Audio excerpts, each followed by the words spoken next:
నమస్తే, welcome to రచ్చ media. గుంటూరులోని ఆక్స్ఫర్డ్ కాలేజీ యాజమాన్యం చేసిన భారీ మోసం తాజాగా వెలుగులోకి వచ్చింది. అత్యంత ప్రతిష్టాత్మకమైన జేఈఈ మెయిన్స్ పరీక్ష రాసేందుకు వెళ్లిన విద్యార్థులకు కాలేజీ ఇచ్చిన హాల్ టికెట్లు నకిలీవని తేలడంతో విద్యార్థులు వారి తల్లిదండ్రులు షాక్కు గురయ్యారు. తమ కెరీర్ నాశనమైందంటూ విద్యార్థులు కాలేజీ ముందు పెద్ద ఎత్తున ఆందోళన దిగారు. జేఈఈ మెయిన్స్ పరీక్ష రాసేందుకు పరీక్షా కేంద్రాలకు వెళ్లిన విద్యార్థులకు ఇన్విజిలేటర్లు లోపలికి అనుమతించలేదు. హాల్ టికెట్లను క్షుణ్ణంగా పరిశీలించిన అధికారులు అవి ఫేక్ అని గుర్తించారు. విద్యార్థుల అసలు ఆధార్ నెంబర్ల స్థానంలో వేరే వ్యక్తుల ఆధార్ నెంబర్లను వేసి నకిలీ హాల్ టికెట్లు సృష్టించినట్లు అధికారులు గుర్తించి విద్యార్థులను వెనక్కి పంపారు. జేఈఈ మాత్రమే కాకుండా నీట్ పరీక్ష కోసం కూడా విద్యార్థుల వద్ద నుంచి భారీగా డబ్బులు వసూలు చేసిన కాలేజీ యాజమాన్యం అసలు అప్లికేషన్లే పెట్టలేదని బాధితులు ఆగ్రహం వ్యక్తం చేస్తున్నారు. ప్రభుత్వ నిబంధనలకు విరుద్ధంగా వ్యవహరించిన కాలేజ్ తీరుపై విద్యార్థులు కన్నీరు మున్నీరవుతున్నారు. 2 ఏళ్ల పాటు పగలు రాత్రి కష్టపడి చదివాం, ఇప్పుడు పరీక్ష రాసే అవకాశం లేకపోవడంతో మా 2 ఏళ్ల శ్రమ కెరీర్ వృధా అయ్యాయని ఆవేదన వ్యక్తం చేస్తున్నారు. తమకు జవాబు చెప్పాల్సిన కాలేజీ యాజమాన్యం ముఖం చాటేయడంతో పరిస్థితి మరింత ఉద్రిక్తంగా మారింది.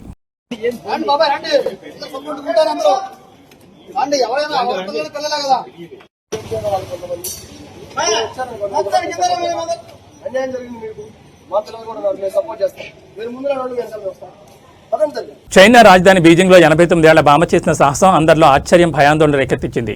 27 అంతస్తులు ఆమె ఒంటరిగా ఉంటున్నారు. లోపల నుంచి డోర్ వేసుకుని తాళం పోగొట్టుకున్నారు. ఫోన్ మరో రూమ్లో ఉండిపోయింది. దీంతో కిటికీ నుంచి కిందకి దిగడం మొదలుపెట్టారు. సెక్యూరిటీ సిబ్బంది చెబుతున్నా వినకుండా 21 అంతస్తు వరకు దిగారు. ఇంతలో అగ్నిమాపక సిబ్బంది వచ్చి ఆమెను కాపాడారు. ఈ వీడియో నెట్టింట వైరల్ అవుతోంది.太吓人了，太吓人了！我去，哎呀，这怎么爬上去的呢？哎呦呦呦，哎呀，这从这帮不上忙呀。那个消防在接着是吧？在窗子装不进的。孩子们也来了。对，一般的不会。出不来门就不能从上往下爬。给他拴到那个。那进去了吧，进那里去了，哎就行了。进屋了就行。没进屋。这人真太有那个。先跟他歇一会儿吧。 13 ఏళ్ల లోపు పిల్లలను సోషల్ మీడియాకు దూరంగా ఉంచేలా కొత్త చట్టం తీసుకురావాలని మంత్రి నారా లోకేష్ అధికారులను ఆదేశించారు. పిల్లల సృజనాత్మకత దెబ్బతినకుండా ఆస్ట్రేలియా, సింగపూర్ వంటి దేశాల్లోని అత్యుత్తమ విధానాలపై అధికారులు అధ్యయనం చేయమని తెలిపారు. వయసు నిర్ధారణ కోసం డిజీ లాకర్ ఏజ్ టోకెన్ల వినియోగంపై కసరత్తు చేయాలని, స్కూళ్లలో విద్యార్థులకు అవగాహన కల్పించాలని నిర్ణయించారు.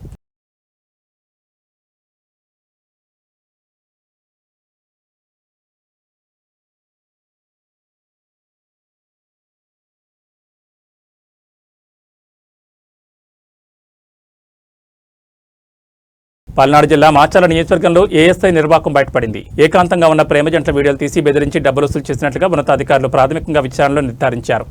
ఆ వీడియోలు చూపించి కోరిక తీర్చారంటూ యువతులు మహిళలను వేధిస్తున్న పోలీసు అధికారిపై చర్యలు తీసుకున్నారు. జమ్మలమడకు చెందిన ఆ ఆటో డ్రైవర్ సహాయంతో వీడియోలు తీయిస్తున్న ఏఎస్ఐపై సస్పెన్షన్ విధించారు. సామాజిక మాధ్యమాల్లో ఏఎస్ఐ బెదిరింపు వీడియోలు వైరల్ అవుతున్నాయి. స్థానిక ఎస్ఐ, కానిస్టేబుల్ సైతం ఇదే తరహాలో మహిళల్లో వేధిస్తున్నారని ఆరోపణలు వెల్లువెత్తున్నాయి. మందంతా తాగింది. ఆ 2 తీసుకెళ్ళిపోయి దాని గుర్తులో ఇది పోతుందో, దీని గుర్తులో అది పోతుందో పోసుకొని 20 రూపాయలు సంపాదించుకో, లేదు ఓనర్లు ఇచ్చుకో, నాకు ఇష్టమేగా. అది కాదు నీ కొత్త మీరు పన్ను ఉంది, పన్ను పిసికేస్తానా? సినిమా ఒకటి ఉంది నీకు, ఇందులో పన్ను ఉంది, పన్ను నేను పిసికేస్తాను నా బట్ట, చచ్చిపోతా నీ ఇష్టం. కన్ను కనబడుతుంది 3 కన్ను కాలువలు తీసుకుంటాను, కోస్తాను, ఇదిగో తింటాను.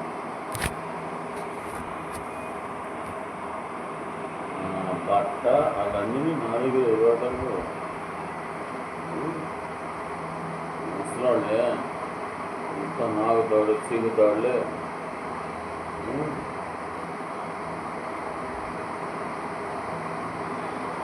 ఎవడు కొంచెం పుస్తకాడు 2000 ఇస్తాడు కదా, దీన్ని ఎంగితే విసేవాడు ఇస్తాడా ఎవడు ఆ పుస్తకాడు వాడు 3000 ఇస్తాడు. అన్నాడు 5000 వస్తాయి.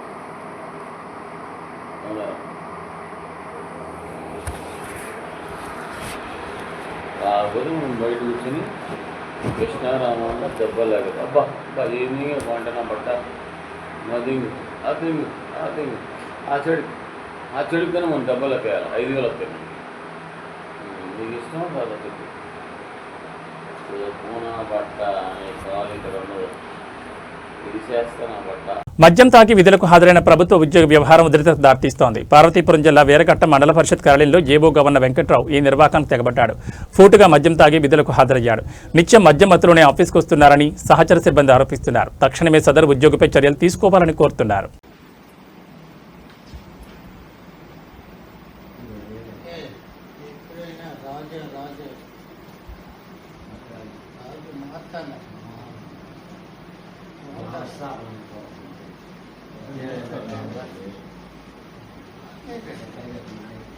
సమాజంలోని అసమానతలు రూపుమాపేందుకు మహాత్మా జ్యోతిరావు పూలే ఎంతగానో కృషి చేశారని స్థానిక ఎమ్మెల్యే ప్రభుత్వ విప్ బొలిశెట్టి శ్రీనివాస్ అన్నారు. మహాత్మా జ్యోతిరావు పూలే 200వ జయంతి కార్యక్రమం పశ్చిమ గోదావరి జిల్లా తాడేపల్లిగూడెం ఎమ్మెల్యే కార్యాలయంలో బీసీ సంక్షేమ సంఘం జిల్లా అధ్యక్షులు వద్దన్నపల్లి కాశీ ఆధ్వర్యంలో జరిగింది. ఈ కార్యక్రమంలో ముఖ్య అతిథిగా బొలిశెట్టి శ్రీనివాస్ హాజరై పూలే చిత్రపటానికి పూలమాలలు వేసి నివాళులర్పించారు. ఈ సందర్భంగా ఆయన మాట్లాడుతూ సామాన్యుడు కూడా రాజ్యాధికారం కావాలని, ఎక్కడా అసమానతలు ఉండకూడదని పోరాడిన నాయకుల్లో జ్యోతిరావు పూలే ఒక్కరని అన్నారు.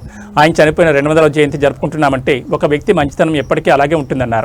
ఆయన జయంతి వర్ధంతి రోజున ఆయన ఫోటోలకి పూలమాల వేయడమే కాకుండా ఆయన ఆశయాలను ముందుకు తీసుకెళ్లాలని తెలిపారు. ఈ కార్యక్రమంలో వద్దన్నపల్లి కాశీ, చాపల రమేష్, గంటా సుబ్రహ్మణ్యం, అత్తెలి బాబీ, బీసీ సంఘాల నాయకులు, కూటమి నాయకులు పాల్గొన్నారు. ఈరోజు రాష్ట్ర వ్యాప్తంగా, దేశవ్యాప్తంగా మహాత్మా జ్యోతిరావు పూలే యొక్క జయంతి ఉత్సవాలని వేడుకలుగా జరుపుకున్న సందర్భంలో ఈరోజు తాడేపల్లిలో కూడా మన కార్యాలయంలో ఈ యొక్క కార్యక్రమాలు మనం ఏర్పాటు చేసుకున్నాం.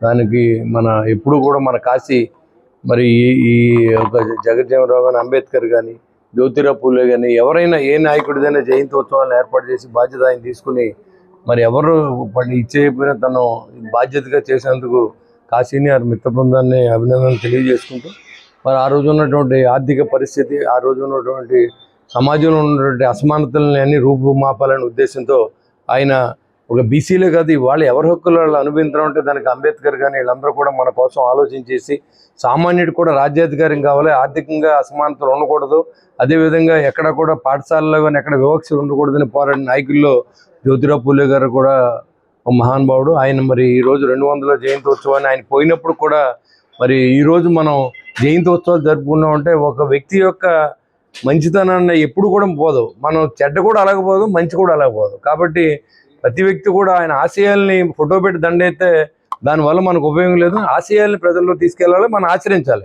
ప్రజల్లో తీసుకెళ్లే ముందు నాయకుడు ఆచరించాలి.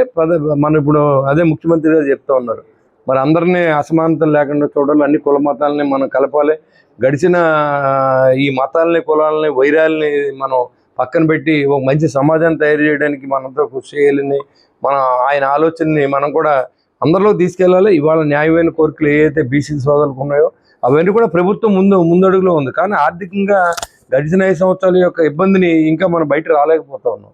ఇవాళ బీసీ సోదరులందరికీ ఇదివరకు చంద్రబాబు నాయుడు గారి టైంలో అందరికీ మరి లోన్లు ఇవ్వడం కానీ, మరి పనిముట్లు కొనివ్వడం కానీ, వాళ్ళకి బీసీ కార్పొరేషన్కి మరి 2 లక్షల రూపాయలు కడితే 1 లక్ష రూపాయలు ఉచితంగా ఇచ్చిన సందర్భాలు కూడా మీ అందరికీ తెలుసు.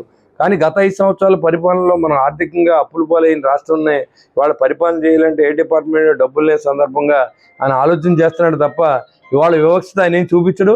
తప్పకుండా ఈ బీసీ విద్యార్థుల్ని, హాస్టల్లో ఉన్న వాళ్ళందరినీ కూడా ఆదుకునే విధంగా కూడా మనం ప్రయత్నం చేద్దాం, ఖచ్చితంగా అడుగుతాం. ఎందుకంటే దీంట్లో ఎలాంటి సందేహం లేదు. ఏదైతే నా నోటీసులోకి వచ్చిందో అది ఖచ్చితంగా నేను అడుగుతాను. అది నా వాళ్ళు అవ్వచ్చు, అవ్వకపోవచ్చు, ప్రజల తరపున ఎన్నుకున్నారు కాబట్టి మరి వాళ్ళ యొక్క అభిష్టం మేరకు మనం పనిచేయాల్సిన అవసరం ఉంది. ఇవాళ నేను ఏదైతే మన జ్యోతిరావు పూలే గారి ఆశయాల్ని మన ప్రజల్లో తీసుకెళ్ళాలి, మనం ఆచరించాలి ముందు. అంతేగాని ఏదో ఆయనకి ఇవాళ దండ వేసేసి పేపర్ ప్రెస్కి వచ్చేస్తే మనం జయంతి చేసినట్టు కాదు. ఈ జయంతి సందర్భంగా ఆయన చేసిన మంచి పనులను ఒకసారి నెంబర్ వేసుకుని అది ప్రజలకు మనం చేసే విధంగా మనం చేయడమే. ఆయన ఆశయానికి మనం అలా ఏదైతే ఆశయాలు అలా ఏం సంపాదించుకోకుండా ఆయన భార్యను కూడా మొట్టమొదట మహిళా ఉపాధ్యాయునిగా ఆయన మరి ఎవరో బయటికి వస్తే తప్పు అనే సందర్భంలో ఒక స్త్రీని బయటికి పంపించి మొట్టమొదటి ఉపాధ్యాయునిరాలుగా ఆయన భారతదేశంలో ప్రప్రథమ టీచర్ ఆవిడ. మరి అలాంటి ఉన్నత భావాలు గల వ్యక్తుల యొక్క, మహానుభావుల యొక్క జయంతి ఉత్సవాలను మనం ఇంత ఘనంగా జరుపుకున్నందుకు మీ అందరికీ మరొకసారి నా ఉదయపూర్వ నమస్కారం తెలియజేసుకుంటూ ఏదైతే ఆయన ఆశయాల్ని మనం ఖచ్చితంగా ఆచరిద్దామని మీ అందరికీ తెలియజేసి సెలవు తీసుకుంటాం. పశ్చిమ గోదావరి జిల్లా తాడేపల్లిగూడెం తెలుగుదేశం పార్టీ కార్యాలయంలో జ్యోతిరావు పూలే 199వ జయంతి సందర్భంగా తాడేపల్లిగూడెం నియోజకవర్గం తెలుగుదేశం పార్టీ ఇన్ఛార్జ్ భవన మరియు ఇతర నిర్మాణ కార్మికుల సంక్షేమ బోర్డు చైర్మన్ వలవల మల్లికార్జున ఆధ్వర్యంలో కార్యక్రమం నిర్వహించారు. ఈ కార్యక్రమంలో కిలపర్తి వెంకట్రావు, పట్నాల రాంపండు, గొర్రెల శ్రీధర్, దాసరి అప్పన్న, కళ్యాణం రామచంద్రరావు, ముప్పిడి రమేష్, దాట్ల జగన్నాథరాజు, పతలపూడి రాంబాబు, అంబటి వాసు, సీలి వెంకటాచలం, ఈదుపల్లి వాసు, మందాల శ్రీను, పచ్చ నాని, దలై తిరుమలరావు, కాకర్ల సుభద్ర, వెండం లీల, లెంగంపల్లి స్వాతి, కిలాడి సాయి, వారే వాసు, తెలగాని రామకృష్ణ మరియు నాయకులు కార్యకర్తలు పాల్గొన్నారు. జ్యోతిరావు పూలే గారి 199వ జయంతి సందర్భంగా తెలుగుదేశం పార్టీ కార్యాలయంలో ఏర్పాటు చేసిన ఈ కార్యక్రమానికి విచ్చేసిన తెలుగుదేశం పార్టీ కుటుంబ సభ్యులందరికీ కూడా పేరు పేరున హృదయపూర్వక నమస్కారాలు తెలియజేసుకుంటూ, మరి వేళ జ్యోతిరావు పూలే అనే పదం గత కొన్నేళ్ల క్రితం ఎవరికి తెలియని పరిస్థితి ఉండేది. కానీ ఈవేళ ప్రతి ఒక్కరికి కూడా ఆయన ఏదైతే ఈ దేశంలో అంటరానితనాన్ని కానీ, అలాగే బడుగు బలహీన వర్గాలకి విద్యను అభ్యసించడంలో కానీ, ఏదైతే గతంలో ఉన్న అనాచారం సతీ సహగమనం ఆ కార్యక్రమాన్ని దూరం చేసే విధంగా కార్యక్రమాలు కానీ, విద్యా సంస్థలో నెలకొల్పడంలో, మరియు ఆయన భార్యను ఆయన చదివించి ఆయన్ని ఒక మరి ప్రొఫెసర్గా తయారు చేసి మరి పేద ప్రజల కోసం, బడుగు బలహీన వర్గాల కోసం మరి స్కూల్స్ని స్థాపించి ఆ కార్యక్రమంలో భాగంగా ఎన్నో ఒడిదుడుకులకి మరి ఇబ్బందులకి ఆ రోజున ఎదుర్కొన్న పరిస్థితులు ఇంతకుముందు నా ముందు మాట్లాడిన చాలా మంది వక్తలు చెప్పడం జరిగింది. ఇలా సమాజానికి అత్యంత విశ్వసనీయంగా కానీ, మేలు చేసే విధంగా కానీ ఆయన చేసిన కార్యక్రమాలన్నీ కూడా ప్రజల మనసులో పూర్తిగా నెలకొలి ఉన్నాయి. ఎందుకంటే మరి వేళ జ్యోతిరావు పూలే గారు కానీ, అంబేద్కర్ గారు కానీ, బాబు జగజ్జీవన్ రామ్ గారు కానీ ఇలాగా సమాజం అభివృద్ధికి కృషి చేసిన వ్యక్తులు. సమాజంలో అంటరానితనం అనేది ఆ రోజుల్లో చాలా దారుణమైన పరిస్థితులు ఉండేవి. అలాంటి పరిస్థితులు ఈవేళ లేవని సగర్వంగా తెలియజేస్తా ఉన్నాను. ఎందుకంటే అందరం సమానం. చేస్తున్నాం, ఒకళ్ళ ఇంటికి ఒకళ్ళు వెళ్తున్నాం, ఒకళ్ళ ఇంట్లో ఒకళ్ళు భోజనాలు చేస్తున్నాం. ఆ రకంగా సమాజం ఈవేళ మరి ఎక్కడ ప్రజలందరూ గర్వించదగ్గ విషయాలుగా నేను భావిస్తా ఉన్నాను. ఈవేళ కుల వివక్ష ఉంటే గనక వాళ్ళని తీసుకెళ్లి లోపలేసే పరిస్థితి ప్రభుత్వాలు చేస్తూ ఉన్నాయి. మరి నాకు తెలిసి మన నియోజకవర్గంలో కుల వివక్ష అనేది లేదు. అలా అందరం అన్నదమ్ముల్లాగా కలిసిమెలిసి ఇప్పుడు మన తెలుగుదేశం పార్టీలో బీసీలు ప్రథమ ప్రాధాన్యం, అలాగే ఓసీలు కానీ, ఎస్సీలు కానీ, ఎస్టీలు కానీ అందరూ కలిసి ఒకే మాట మీద ఉంటాం. అది మనందరికీ ఆ జ్యోతిరావు పూలే గారి మాటలో నడవాలన్న ఉద్దేశంతో ఈ కార్యక్రమాలన్నీ కూడా ఆ రోజున మరి ఎన్టీఆర్ తెలుగుదేశం పార్టీ స్థాపించిన రోజున ఆ కార్యక్రమాలన్నిటికీ కట్టుబడే ఆయన మరి ప్రతి కార్యక్రమం పిలుపునివ్వడం జరిగేది. ఈవేళ ఆ కార్యక్రమాలన్నీ చంద్రబాబు నాయుడు గారి ద్వారా అమలు జరుగుతున్న పరిస్థితులు. ఈవేళ మరి ఆయన జన్మదినాన్ని ఇంత వైభవపేతంగా జరుపుకున్నందుకు మనందరి సమక్షంలో ఈ కార్యక్రమం నిర్వహించినందుకు మీ అందరికీ కృతజ్ఞతలు తెలియజేసుకుంటూ, మరి ప్రపంచం ఉన్నంతకాలం, మరి ఈ మానవుడు జీవించి ఉన్నంతకాలం మరి ఆయన పేరు అవిరామరణంగా విరసిల్లుతుందని చెప్పి తెలియజేస్తూ సెలవు తీసుకుంటాను. పశ్చిమ గోదావరి జిల్లా తాడేపల్లిగూడెం వైఎస్ఆర్ కాంగ్రెస్ పార్టీ కార్యాలయంలో నియోజకవర్గ ఇన్ఛార్జ్ వడ్డీ రఘురామ నాయుడు ఆధ్వర్యంలో బడుగు బలహీన వర్గాల అభ్యున్నతికి విశేష కృషి చేసిన మహాత్మా జ్యోతిరావు పూలే జయంతి సందర్భంగా ఆ మహనీయునికి పార్టీ కార్యాలయంలో ఘనంగా నివాళులర్పించారు. ఈ కార్యక్రమంలో వైఎస్ఆర్ కాంగ్రెస్ పార్టీ వార్డు ఇన్ఛార్జీలు, పట్టణ నాయకులు, కార్యకర్తలు పాల్గొన్నారు.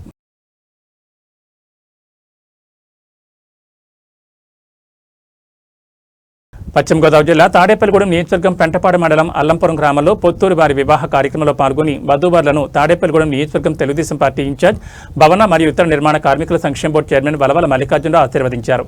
ఉభయ గోదావరి జిల్లా ఎమ్మెల్సీ పేరాబతుల రాజశేఖర్, తెలుగుదేశం నాయకులు ఆకాశపు స్వామి, పాతూరు రాంప్రసాద్ చౌదరి, అమెరికా రాజు, ముత్యాల శ్రీను, అంజూర శ్రీను, నారాయణ తదితరులు పాల్గొన్నారు.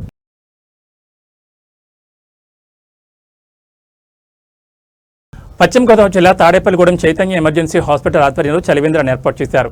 ఈ చలివేంద్రాన్ని ప్రముఖ వైద్యులు డాక్టర్ తానేటి శ్రీనివాసరావు ప్రారంభించారు. అందరికీ బెల్లం కలిపిన పానకాన్ని అందజేశారు. గత 5 సంవత్సరాలుగా పవన్ మెస్ సెంటర్లో చైతన్య ఎమర్జెన్సీ హాస్పిటల్ చలివేంద్రాన్ని ఏర్పాటు చేసి ఏటా వేసవి కాలంలో 3 నెలలు పైగా చలివేంద్రాన్ని నిర్వహించడం అభినందనీయమని డాక్టర్ తానేటి శ్రీనివాసరావు పేర్కొన్నారు. చలివేంద్రంతో పాటు ఉచిత వైద్య సేవలతో సేవా కార్యక్రమాలు నిర్వహిస్తున్న చైతన్య ఎమర్జెన్సీ హాస్పిటల్ వ్యవస్థాపకులు కోమటి సోమేశ్వరరావును ఎయిర్ స్క్రిప్ట్ వాకర్స్ అసోసియేషన్ అధ్యక్షులు తిరుమల సూరిబాబు అభినందించారు. ప్లాస్టిక్పై ప్రజలు యుద్ధం చేయాలని, ప్లాస్టిక్ రహిత తాడేపల్లిగూడెం నిర్మాణానికి అందరూ సహకరించాలని సూరిబాబు కోరారు. ఈ సందర్భంగా డాక్టర్ తానేటి శ్రీనివాసులు సత్కరించారు. ఈ కార్యక్రమంలో చైతన్య హాస్పిటల్ వైద్య సిబ్బంది doctor B Divyasri, Baka Venkateswararao, Pochampudi Anil, air script walkers association పూర్వాధ్యక్షులు కృష్ణార్జున, ఎలక్ట్రికల్స్ అధినేత రాగిరెడ్డి నాగవరప్రసాద్, పప్పుల కుమారస్వామి, నరసింహమూర్తి, నోకరాజు, దూరం సత్యనారాయణ, సుధాకర్, కడియాల పరశురామయ్య, రాజేంద్ర ప్రసాద్, వీరబ్రహ్మం, కేవీ చలం, వారణాసి శర్మ, కృష్ణారావు, చైతన్య హాస్పిటల్ సిబ్బంది పాల్గొన్నారు. వేసవికాలంలో చాలామంది దాహవేగానికి కూల్ డ్రింకులను ఆశ్రయించడం అది ఒక విధంగా ఆరోగ్యానికి చెడ్డ కాబట్టి ఇలాంటి ప్రాంతంలో, ఇలాంటి సెంటర్ ప్రాంతంలో మరి డాక్టర్ సోమేశ్వరరావు గారు ఈ చలివేంద్రం ఓపెన్ చేసి మరి దాహాన్ని తీర్చడానికి మజ్జిగ, మంచినీళ్ళ రూపంలో మరి ఆయన ఈ సేవా కార్యక్రమం పూనుకోవడం గత 5 సంవత్సరాల నుంచి మరి ఆయన ఖర్చు అయినా పర్వాలేదు అన్నట్టుగా ఈ కార్యక్రమాన్ని చేయడం మరి ప్రత్యేకంగా అభినందనీయం. మరి వారు భవిష్యత్తులో ఇలాంటి అనేక మంచి కార్యక్రమాలు చేపడతారు. ఆ చేపట్టడం ద్వారా ప్రజలందరికీ ఉపయోగపడేటట్టుగా ఉంటున్నారని ఆయన ప్రత్యేకంగా మరొకసారి మా ఎయిర్ స్ట్రిప్ట్ వాకర్స్ అసోసియేషన్ తరఫున, ఎందుకంటే ఆయన కూడా మా వాకర్స్ అసోసియేషన్లో ఒక సభ్యుడిగా మరి మేమందరం గర్వించదగ్గ స్థాయిలో మరి ఇలాంటి కార్యక్రమం ఆయన చేయడం, సో మా ఎయిర్ స్ట్రిప్ట్ వాకర్స్ అసోసియేషన్ తరఫు నుంచి కూడా అలాగే తాడేపల్లి ప్రజలందరి తరఫు నుంచి మరి ఆయన ప్రత్యేకంగా ధన్యవాదాలు తెలియజేసుకుంటాం. Thank you.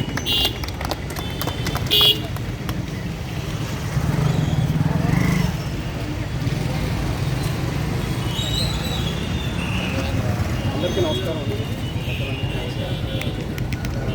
గత 5 సంవత్సరాలుగా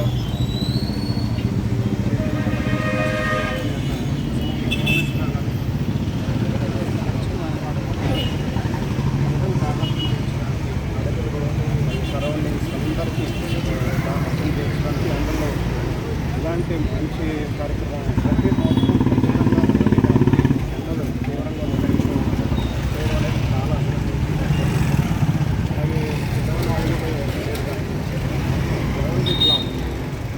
హాస్పిటల్ నడుపుతూ చాలామంది ప్రాణాలను కాపాడుతున్నారు. వారి అభివృద్ధి ఇంకా మంచి. వచ్చే డిసెంబర్లో జరిగే 4వ ప్రపంచ బాలల తెలుగు మహాసభలో జాతీయ సమన్వయకర్తగా కొల్లి రమావతి నియమితులయ్యారు. ఈ మేరకు నియామక లిఖిత పత్రాన్ని ముమ్మూరు గిన్నీస్ ప్రపంచ రికార్డుల గ్రహీత, ఆంధ్ర సారస్వత పరిషత్ అధ్యక్షులు గజల్ శ్రీనివాస్, ఒంగోలు పార్లమెంట్ సభ్యులు మాగుంట శ్రీనివాసరెడ్డి, ఒంగోలు శాసనసభ్యులు దామచాల జనార్దన్ అందించారు. ఆంధ్ర సారస్వత పరిషత్ ఆధ్వర్యంలో ఒంగోలులో డిసెంబర్ 5, 6 తేదీల్లో మహాసభల సందర్భంగా ఒంగోలు నెక్స్ట్ జెన్ ఇంటర్నేషనల్ స్కూల్లో తెలుగు సాంస్కృతిక అకాడమీ అధ్యక్షులు విల్సన్ చరచంద్ర సంపాదకత్వంలో వృషాభాల బాలల మాసపత్రిక ఆవిష్కరణ జరిగింది. గతంలో గుంటూరు వద్ద జరిగిన 3వ ప్రపంచ తెలుగు మహాసభలో కూడా రమావతి అత్యంత కీలక బాధ్యతలు చేపట్టడం విదితమే. సాహిత్య, సమాజ సేవా రంగాల్లో పేరొందిన ఆమె తాడేపల్లిగూడెం నివాసి. అనేక కార్యక్రమాలను గతంలోనూ ప్రజాప్రతినిధిగా నిర్వహించారు. ప్రస్తుతం విశ్వ సాహితీ వేదిక వ్యవస్థాపక అధ్యక్షులుగా ఉన్నారు. ఆమె సేవా నిరతికి, అంకిత భావానికి ప్రశంసగా ఇప్పుడు కూడా జాతీయ స్థాయిలో నియమించామని గజల్ శ్రీనివాస్ ప్రకటించారు.